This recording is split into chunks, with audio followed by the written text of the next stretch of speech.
उसके लिए मीडियन पहले से ही क्वेश्चन में दे दिया है कि 525 मीडियन है, जो भी अभी हमें डेटा देने वाला है क्वेश्चन। तो एक्स और वाई की वैल्यू जो है मिसिंग है इस टेबल में। टोटल फ्रीक्वेंसी 100 दिया हुआ है और मीडियन 525 दिया हुआ है। तो जो क्लास दिया हुआ है 0 से 100, 100 से 200, 200 से 300, so on so up to 900 से 1000। और उसकी फ्रीक्वेंसी क्या दिया हुआ है, 2 0 से 100 में आते हैं, 5 100 से 200 एंड सो ऑन सो। तो एक्स एंड वाई की वैल्यू हमको निकालना है। तो सबसे पहले हम फाइंड आउट करेंगे फ्रीक्वेंसी एज क्यूमुलेटिव फ्रीक्वेंसी। तो क्यूमुलेटिव फ्रीक्वेंसी फाइंड आउट करने के लिए सबसे पहले हम फ्रीक्वेंसी ऐड करेंगे, प्रीसीडिंग फ्रीक्वेंसी को हम सक्सीडिंग फ्रीक्वेंसी से ऐड करेंगे और जो रिजल्ट आएगा वो सक्सीडिंग फ्रीक्वेंसी के ब्लॉक में ही लिखेंगे। फिर यही प्रोसेस आगे बढ़ाते जाना है, जो ब्लॉक में लिखेंगे उसको सक्सीडिंग फ्रीक्वेंसी के साथ ऐड करेंगे और सक्सीडिंग फ्रीक्वेंसी के ब्लॉक में फिर से आंसर, फिर से वही फ्रीक्वेंसी लिखेंगे। तो हमने पहले क्लास इंटरवल लिख लिया, फिर उसके बाद फ्रीक्वेंसी हमने लिख लिया जो क्वेश्चन में दिया हुआ है। तो इसमें एक्स एंड वाई की वैल्यू मिसिंग है, ये हम देख सकते हैं। अब जो फ्रीक्वेंसी 2 है उसके पहले तो 0 है, तो 0 + 2 2 लिख दिया सेम ब्लॉक में। फिर 2 के बाद 5 आता है, तो 5 के पहले तो 2 है, तो 2 + 5 7 आ गया। अब 7 के बाद x आता है, लेकिन x के पहले तो 7 है, तो 7 + x थर्ड ब्लॉक में लिख दिया। ऐसे करते गए तो लास्ट में हमको दिख रहा है कि 76 + x + y आ रहा है।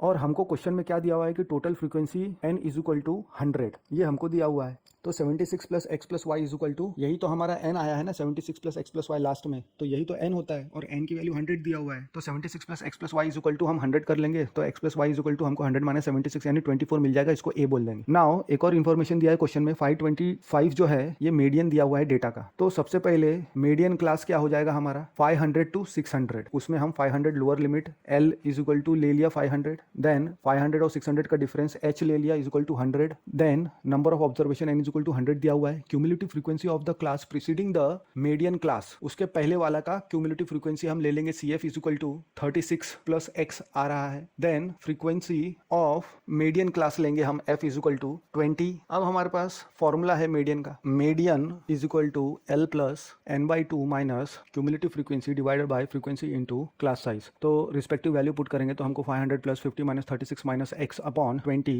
× 100 मिलेगा। 21 × 25 = 100 हो गया। तो 500 + 14 - x × 5, तो 500 + 14 × 5 - 5x, तो हमको 500 + 70 यानी 570 - 5x मिल गया। लेकिन हमको क्वेश्चन में मीडियन दिया हुआ है 525, देयरफॉर 525 = 570 - 5x मिल जाएगा। तो 5 नंबर एक साथ जाएगा और वेरिएबल वाला टर्म हम दूसरी जगह ला लेंगे लेफ्ट हैंड साइड में, तो -5x का 5x हो जाएगा और 525 राइट हैंड साइड में जाएगा तो -525 हो जाएगा। तो हमको 45 मिलेगा 5x = तो x = 45/5 यानी x = 9 मिल जाएगा। देयरफॉर x की वैल्यू 9 मिल गई। अब हमें दिया हुआ है x + y, हमने a से निकाला हुआ है = 24। तो x की वैल्यू जो अगर 9 पुट कर देंगे तो 9 + y = 24, 9 जाएगा राइट हैंड साइड में, माइनस करेंगे तो 15 मिल जाएगा y। तो x एंड y की वैल्यू हमको मिल गई।